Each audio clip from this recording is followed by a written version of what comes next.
साथियों, देश की सबसे बड़ी अदालत ने एससी/एसटी आरक्षण के वर्गीकरण को लेकर जो निर्णय दिया है, उस निर्णय पर कहीं न कहीं अब लगातार जिस तरीके सवालिया निशान खड़े किए जा रहे हैं, अनेकों बातें लगातार की जा रही है। बात यह है कि आखिर ये मसला जिस तरीके से वक्त के मुताबिक अब गंभीर बनता जा रहा है, तमाम भारतीय जनता पार्टी की सरकार ने, नरेंद्र मोदी ने ये बात कही कि हम इसमें क्रीमी लेयर जो है वो लागू करने का काम नहीं करेंगे। एससी/एसटी के तमाम सांसद मुलाकात करते हैं, लेकिन अभी भी विशेष सत्र जो बुलाने की बात की गई थी, वो कहीं न कहीं अभी भी देखा नहीं जा रहा है। और जैसे जैसे समय बीतता जा रहा है, ये अनुमान हो सकता है कि इस पर किसी भी तरीके से इस मसले को, इस निर्णय को बदलने की कोई कार्रवाई नहीं होगी। अगर ऐसा नहीं होता है तो क्या कुछ होगा इसका परिणाम, ये तमाम चीज़ें हम जानने समझने की कोशिश करेंगे। हमारे साथ दिल्ली विश्वविद्यालय के शोधार्थी हमारे साथ मौजूद है, शेष कुमार जी। उनसे जानने समझने की कोशिश करेंगे कि आखिर ये मसला किस तरीके से वो देखते हैं और क्या कुछ इसको लेकर उनकी समझ है। बहुत बहुत स्वागत है। बहुत बहुत धन्यवाद। सबसे पहले आपको जय भीम। यही सवाल शुरुआत से कि अब सुप्रीम कोर्ट के तमाम जजों ने तो फैसला दे दिया है और एससी/एसटी के जो सांसद है वो भी प्रधानमंत्री मोदी से उन्होंने मुलाकात की है और वहां पर मोदी जी ने, मैंने शुरुआती दौर पर कहा कि हम इसमें क्रीमी लेयर लागू नहीं करेंगे, लेकिन एक्शन मोड में ये जो सरकार है वो नहीं देखी जा रही है। क्या परिणाम देखते हैं इसका? सबसे पहले तो मैं आपको ये बताना चाहूँगा कि ये जो आरक्षण जो आया है उपवर्गीकरण का, इसमें 1 अगस्त 2024 को माननीय सुप्रीम कोर्ट ने जो लागू किया है दलित और आदिवासियों के लिए, वो निराधार है। वो दलित और आदिवासियों को एक तरीके से फूट डालो, राज करो, कहीं ना कहीं उनके बीच वैमनस्य पैदा करने की एक उनकी नियति है। मैं इसको इस नज़रिए से देखता हूँ। दूसरी चीज़ ये है कि यदि आरक्षण का प्रावधान आर्थिक स्थिति है तो भाई ईडब्ल्यूएस जो कोटा है, ईडब्ल्यूएस कोटा में दलितों और आदिवासियों से ज़्यादा भारत देश में गरीब कोई नहीं है, तो क्यों ना उसमें भी उनको हक देना चाहिए।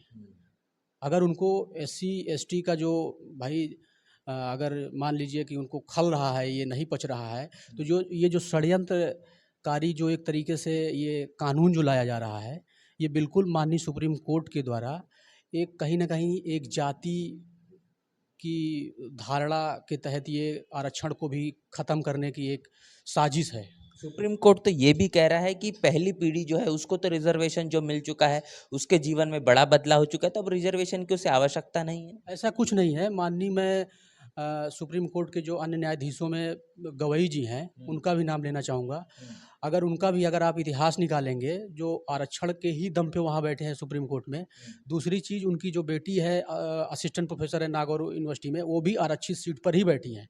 तो सबसे पहले तो आरक्षण उनको ही छोड़ना चाहिए, क्योंकि मलाईदार जगह तो वो भी कहीं ना कहीं भाई वो इलीट हो चुके हैं, बहुत क्रीमी लेयर से वो हो चुके हैं।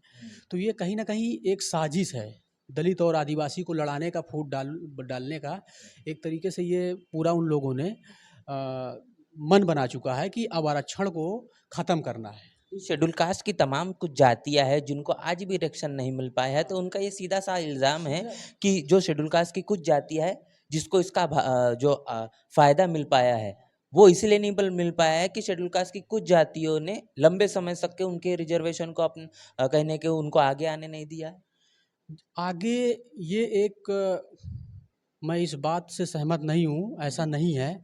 आज भी कहा जाता है कि संविधान में भाई जो आरक्षण का प्रावधान हुआ है, मुख्यतः अगर देखा जाए तो सामाजिक भेदभाव, अस्पृश्यता आप देख रहे होंगे, आज भी देख रहे होंगे। हर जगह गांव में चले जाएंगे, कहीं भी चले जाएंगे तो आए दिन कोई ना कोई दलितों के साथ, आदिवासियों के साथ घटनाएं घट रही हैं। हाँ, उसके लिए एक क्या है कि अगर कोई भी कहीं भी कुछ भी किसी से भाई अपर कास्ट या कुछ भी बोलता है तो कहेगा सबसे पहले क्या गाली क्या देगा, चमारपासी हो। सबसे पहले गांव के अगर स्तर पे जाएंगे तो वहाँ तुरंत तत्काल वो लोग बोलेंगे कि भाई क्या चमारपासी हैं क्या जो तुम हमको। तो वो ये सब चीज़ें उनको कहीं ना कहीं दलितों का जो, आदिवासियों का जो भाई पढ़ना लिखना और उनको सत्ता में या नेता बनना, आर्थिक आईएएस पीसीएस अधिकारी, मास्टर, डॉक्टर, इंजीनियर, ये लोग नहीं देखना चाहते हैं। इनका मूल उद्देश्य यही है, क्योंकि बाबा साहब अम्बेडकर ने तो भाई संविधान जो है संविधान में दलितों, आदिवासियों के लिए यही कि भाई ये लोग जो है आगे कुछ कर सके, ये भी सम्मान वाला जीवन जी सके, सम्मान पूर्वक अपना जीवन जी सकें। हाँ, इसलिए हम लोगों के लिए उन्होंने ये प्रावधान किया, लेकिन साथ ही साथ उसमें ये डाटा ये उसमें नहीं था कि बात कि भाई जो है जाति, आर्थिक स्थिति वाला। सबसे ज़्यादा हमारे साथ जो उत्पीड़न हो रहा है वो जातिगत भेदभाव, सबसे मेन चीज़। वो आए दिन आप सुनते होंगे, इतना बड़ा देश है, भारत देश है, आदिवासियों के साथ कहीं दलितों के साथ कहीं कुछ हो रहा है, कहीं कुछ हो रहा है। हाँ, तो अगर आरक्षण, जैसे आप देख सकते हैं कि संविधान में जो ईडब्ल्यूएस जो लाया गया है, एक तरीके से हम लोगों को कहीं ना कहीं कुचलने का ही काम किया है, समझ रहे हैं। तो आरक्षण का जो पैमाना है सामाजिक पिछड़ापन नहीं है, समझ रहे हैं। सामाजिक पिछड़ापन होता तो आए दिन जो घटनाएं हो रही हैं नहीं होती हमारे साथ, क्योंकि बहुत आप देख रहे होंगे।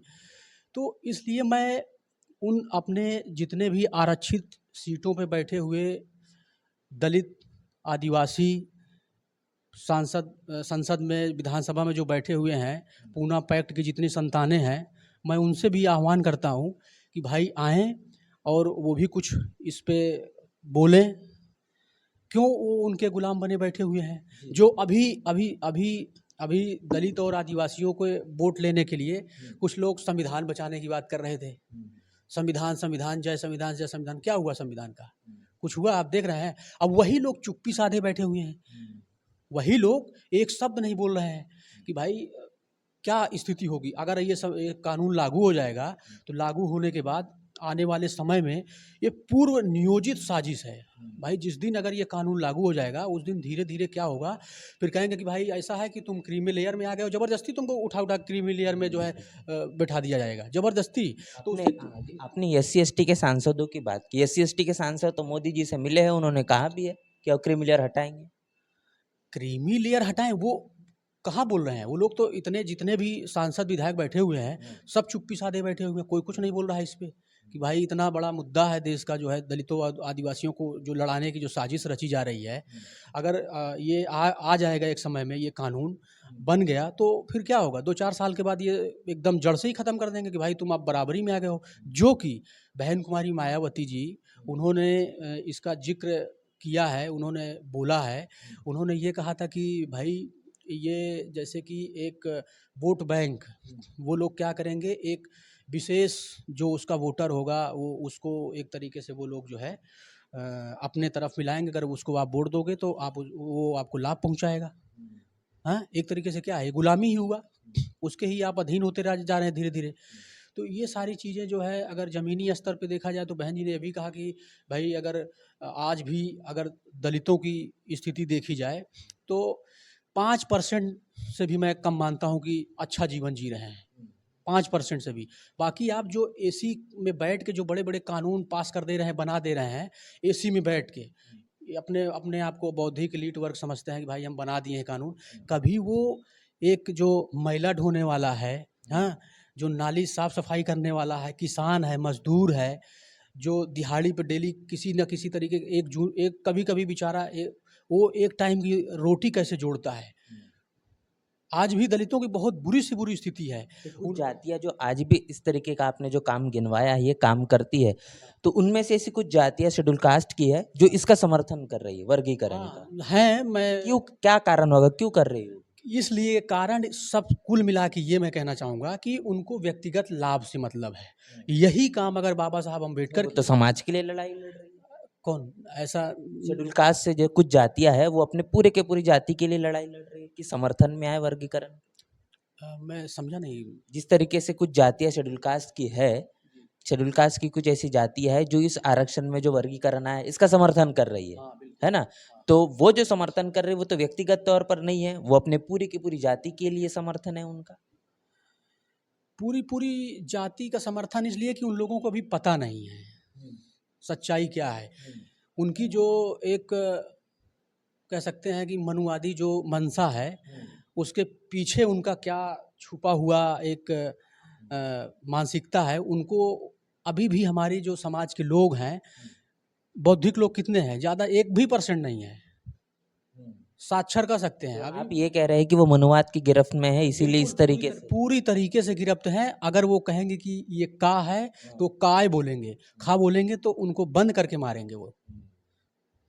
तो अब ये जो है इसका उनकी हिम्मत नहीं है, उनकी औकात नहीं है, भले से वो सांसद, विधायक, मंत्री, मिनिस्टर कुछ भी बने बैठे हैं, अपने समाज के लिए, अपने वर्ग के लिए, वो चाहे वो किसी भी योजना से संबंधित कभी कोई लाभ के लिए उनकी उनकी हिम्मत ही नहीं कि बोल दे, किसी की औकात ही नहीं कि कोई बोल दे। तो ये जो अपनी अभी मन की बात अपनी अपनी वो खुद वो उनको क्या है कि जो मनवादी वो जो हैं वो लोग, वो क्या करते हैं कि भाई जितना हम बोलेंगे उतना ही तुमको वहाँ बोलना है। अच्छा, ये 24 का जो इलेक्शन हुआ, इसमें देखा हमने कि राहुल गांधी भारत के संविधान को दिखा रहे थे, अखिलेश यादव उनके साथ में थे। क्यों चुप्पी साधी हुई है कि उनके उनके जबान से जो है इस पर बात नहीं निकल पा रही, स्टैंड क्यों नहीं क्लियर है इनका? स्टैंड मुझे इसके पीछे साजिश लगती है, क्योंकि ये सब देखा जाए तो पार्टियों में तो सबकी बहुलता है, उन्हीं लोगों की अपर कास्ट की सबसे ज़्यादा बहुलता है। तो कहते नहीं ये पेड़ है तो साला जड़ तो नीचे फैली हुई है ना उसकी जड़, तो एक तरीके से कह सकते हैं कि वो जड़ पकड़े हुए हैं, चोर चोर मौसेरे भाई। तो यही वाली कहानी जो है वो अंदर अंदर सब कि चलो ठीक है, इनको जो है अब ये खाने पीने लगे हैं, ये सब बाबा साहब अम्बेडकर की देन है, मानवर साहब की देन है, जो दलित पिछड़ा समाज है, जो कुछ भी दिया उन्होंने ही दिया। और आजीवन, मैं कह रहा हूँ आजीवन, जाति की जो श्रेष्ठता लिए, अपनी जाति श्रेष्ठता को भाई उससे लाभ लेने वाला व्यक्ति, जाति श्रेष्ठता का लाभ लेने वाला व्यक्ति जो है वो क्यों जाति छोड़ना चाहेगा? भारत जैसे लोकतांत्रिक देश में जो अब उसका वर्चस्व है जाति वाला, वो क्यों छोड़ना चाहेगा? बताइए कि उसी नाम से वो जाना जाता है। अगर वो कहेंगे कि गांव में अगर ग्रामीण स्तर पर जाएंगे, वो एक टाइम भूखा मर लेगा लेकिन मनरेगा में नहीं काम करेगा या मजदूरी नहीं करेगा। हाँ, कि भाई ये तुम्हारा काम है, हम नहीं करेंगे, हमारा काम खाली वही है जो हमारे दादा पुरखा करते चले आए हैं, तुम्हारा काम जो है तुम अपना ही काम करो, हम क्यों करें? नहीं करेंगे। तो इन सब चीज़ों, ये जो सारी बातें हैं कि भाई जितने भी दलित पिछड़े मेरे भाई हैं, आदिवासी जितने भी भाई हैं, अपनी भलाई को, उनकी भलाई कहाँ है, किस जगह है, उनको इतना दूर तक कौन लाया? हाँ, आईएएस पीसीएस, मंत्री, नेता, पार्लियामेंट, अच्छे कपड़े, बूट, सब कौन दिया? इज्जत, सम्मान, सबसे बड़ी चीज़। मैं ये कहना तो भूल ही गया कि सबसे बड़ी चीज़ सामाजिक प्रतिष्ठा, सबसे बड़ी चीज़ है कि सामाजिक प्रतिष्ठा आपको किसने दिलाया, उसमें किसका योगदान है? आप अपने पिता समान उसी को ही भूल गए तो हम क्या आपसे उम्मीद रखें? कि मैं यही कहूँ, आपका इशारा बाबा साहब की तरफ। बिल्कुल बिल्कुल, कि जब आप उसको ही भूल गए हैं तो मैं क्या कहूँगा, आप लोगों पे मैं क्या भरोसा करूँ? यही कहूँगा कि फिर क्या उनको उनको छोड़ देना चाहिए, उन पर भरोसा? छोड़ना नहीं है। उनके अंदर की जो चेतनाएं व्यक्तिगत निजी लाभ के लिए मर गई हैं, उनको जगाना पड़ेगा, बताना पड़ेगा उनको कि भाई जागो। तुम कितना भी उनके कलीग घनिष्ठ हो जाओगे, लेकिन कहीं ना कहीं तुम्हें दीमक बन के कहीं ना कहीं तुम्हें नष्ट करेंगे वो।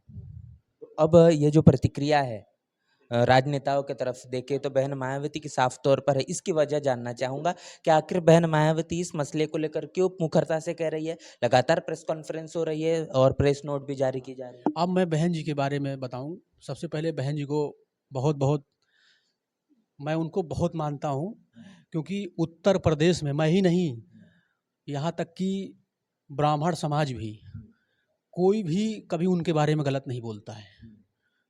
ये जानिए आप कि जो उनका शासन प्रशासन रहा उत्तर प्रदेश में, चाहे वो पुलिस विभाग में रहा हो, चाहे मेडिकल फील्ड में रहा हो, चाहे किसी भी फील्ड में रहा हो, उनका जो शासन प्रशासन चलाने का संविधानिक रूप से जितना अच्छा उन्होंने चलाया है, मैं आज तक पूरे भारत के मुख्यमंत्रियों में नहीं देख पा रहा हूँ।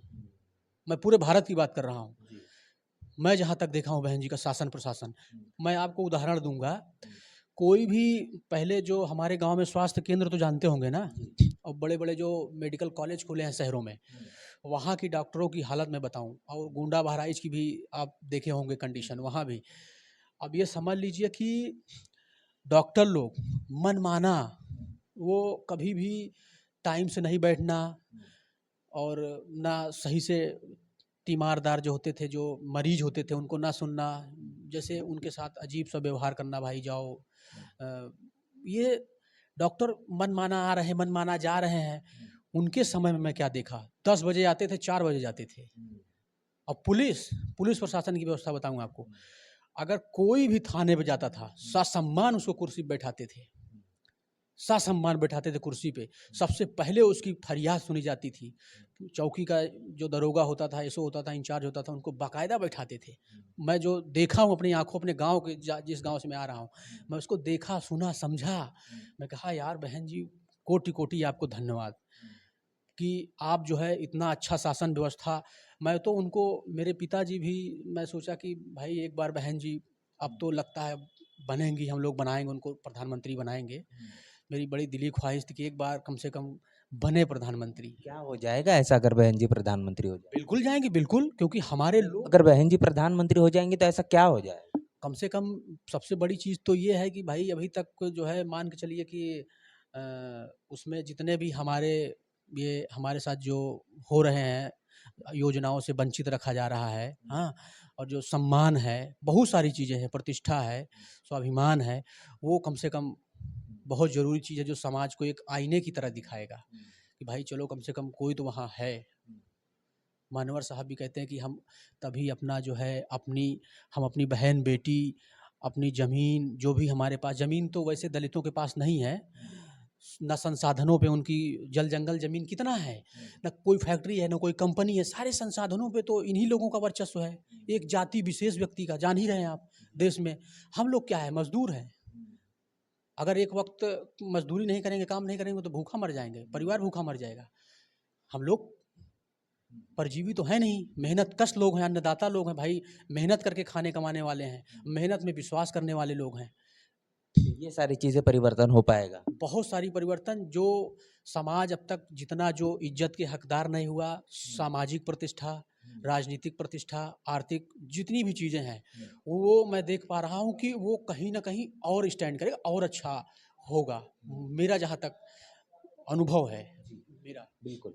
तो यहाँ पर हमने जानने समझने की कोशिश की है कि तमाम जो राजनीतिक पार्टियां हैं, उन तमाम राजनीतिक पार्टियों का जो रवैया, जिस तरीके से इस एससी एसटी के आरक्षण के वर्गीकरण के मसले को लेकर पूरी तरीके से स्पष्ट नजर नहीं आ रहा है, और ऐसे में बहुजन समाज पार्टी के राष्ट्रीय अध्यक्ष बहन मायावती के माध्यम से इस मसले को लेकर लगातार उठाया जा रहा है, तमाम तरीके से बातें कही जा रही है, प्रेस नोट जारी की जा रही है, बहन मायावती ने प्रेस कॉन्फ्रेंस भी की है और विशेष सत्र बुलाकर इस सुप्रीम कोर्ट के दिए निर्णय को पलटने की बात की है। लेकिन जिस तरीके से पक्ष की भूमिका हो या फिर विपक्ष की भूमिका हो, दोनों की भूमिकाएं यहाँ पर एससी एसटी के विरोध में ही साफ तौर पर देखने को मिलती है। और इसी मसले का पूरी तरीके से जो संज्ञान लेते हुए, या फिर हम कहेंगे इस मसले का पूरे तरीके से पर्दाफाश जो है, वो हमारे साथ में जो हमारे साथी है जो इस वक्त हमारे साथ मौजूद है, उन्होंने हमारे साथ साझा करने की कोशिश की है। तो इस पूरे के पूरे मसले को लेकर आपकी क्या राय है,